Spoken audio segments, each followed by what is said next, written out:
Sementara itu, Paus Leo ke-14 kembali membuat pernyataan tegasnya terkait konflik Timur Tengah.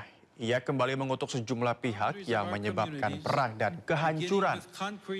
Dalam rangkaian kunjungannya ke Bamenda, Kamerun, Paus Leo ke-14 kembali menyinggung sikap sejumlah pemimpin dunia yang menyebabkan konflik berkepanjangan di Timur Tengah.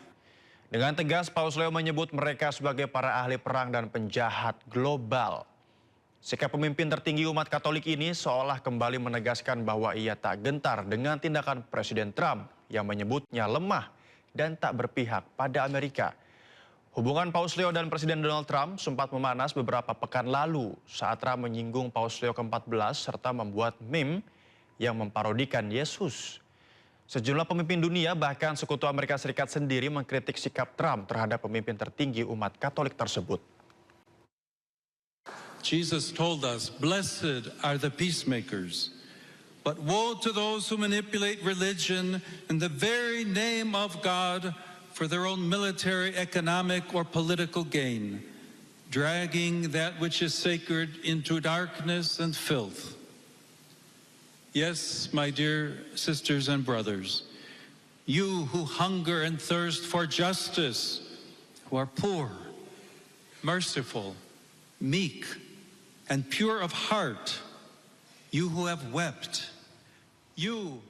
Kota Nabatiyeh di Lebanon terus dihantam serangan udara. Kali ini Israel menargetkan pusat industri.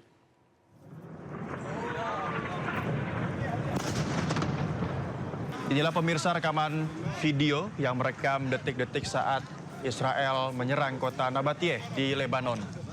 Israel menargetkan zona industri dan sekitar supermarket Taufir di Jalan Nabih Berri. Kali ini serangan menghantam kota Farman, Arnoun, Aba, dan Yahmur al-Shetif.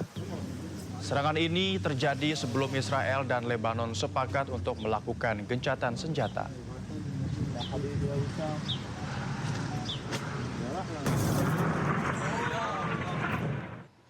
Petugas medis yang tengah bertugas di Maifadun, Lebanon Selatan jadi korban serangan drone Israel.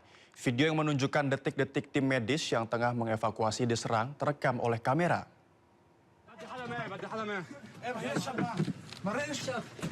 Ya, kita lihat pemirsa, Nabatiyeh Ambulance Service merilis rekaman kamera tubuh yang menunjukkan serangan terhadap mobil ambulans mereka di Maifadun.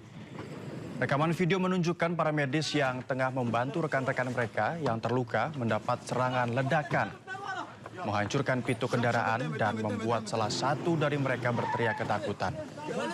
Media Lebanon melaporkan bahwa serangan terbaru Israel menyebabkan 4 orang tim medis tewas di Maifadun. Bahkan Kementerian Kesehatan Lebanon mengutuk serangan terhadap tim medis. Serangan sebagai upaya mengganggu penyelamatan dan sebagai pelanggaran serius terhadap hukum humaniter internasional. Total 42 orang tim medis tewas sejak 2 Maret.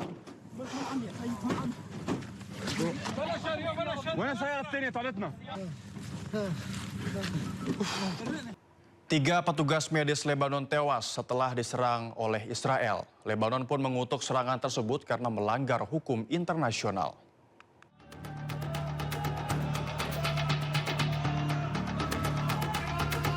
Puluhan orang berkumpul di Nabatiyeh, Lebanon Selatan untuk memberikan penghormatan terakhir kepada Mahdi Abu Zaid, seorang petugas medis Lebanon yang tewas bersama rekan-rekannya saat bertugas. 3 petugas medis tewas dan 6 lainnya terluka dalam serangan yang diduga dilakukan Israel di kota Maifadun. Para pelayat melakukan sholat jenazah dan membacakan ayat-ayat Al-Quran sebelum jenazah dimakamkan. من جديد يعني يثبت للعالم أن إسرائيل هي لا تراعي أي معايير وأي احترام للمواثيق الدولية. اليوم عم نزف شهيد كان عم يؤدي واجب إنساني. Sejak 2 Maret, 42 petugas medis tewas akibat serangan Israel. Lebanon pun mengutuk serangan tersebut karena melanggar hukum internasional.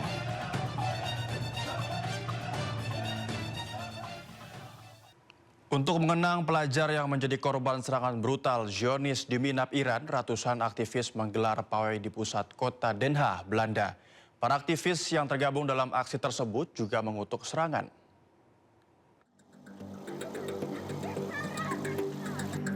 Dengan membawa bendera Iran dan foto para korban, ratusan aktivis berjalan di pusat kota Den Haag.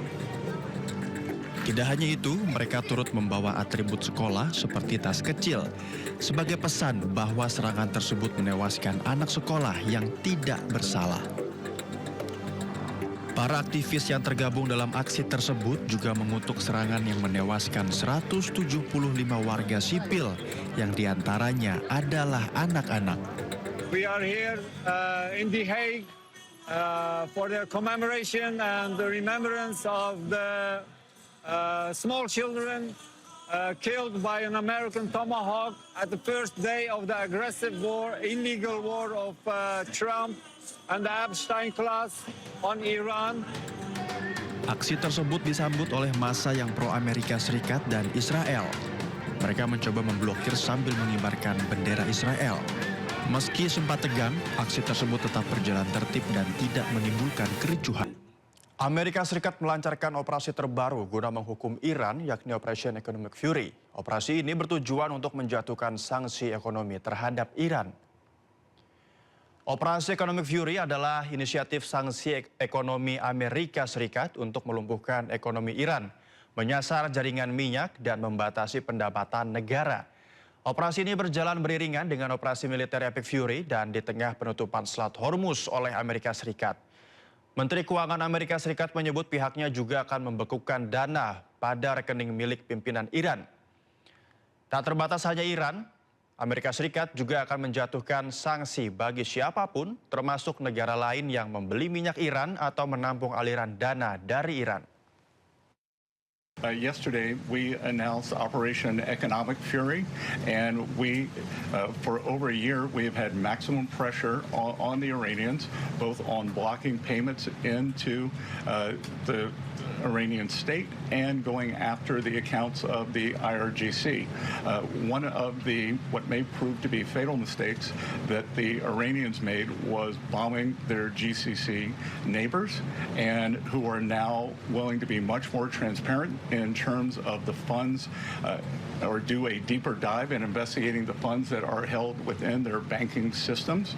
So we have pushed out to them the request that we want to freeze more funds of the leadership of the IRGC and any members of Iranian leadership. The other thing that we have done is we have told countries that if you are buying Iranian oil, that if Iranian money is sitting in your banks, we are now willing to apply secondary sanctions, which is a very stern measure, and the Iranians should know that this is going to be the financial equivalent. Ya, berbicara soal blokade dan game of endurance, pemirsa, rupanya sanksi ekonomi Amerika Serikat untuk Iran tidak hanya terjadi di pemerintahan Presiden Donald Trump saja.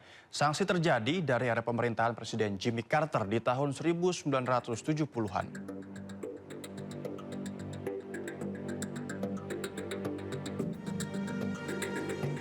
Di penghujung tahun 70-an, Amerika Serikat membekukan aset Iran 12 miliar dolar di era Presiden Jimmy Carter. Tahun 1987, Amerika melarang impor barang-barang Iran. Di masa Ronald Reagan, di tahun 1995,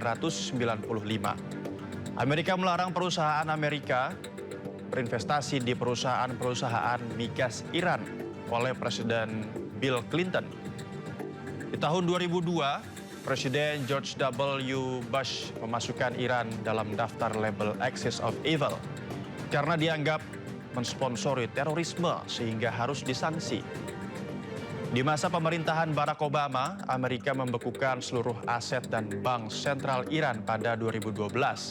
Dan tahun ini, Donald Trump melancarkan operasi Economic Fury sebagai sanksi untuk Iran.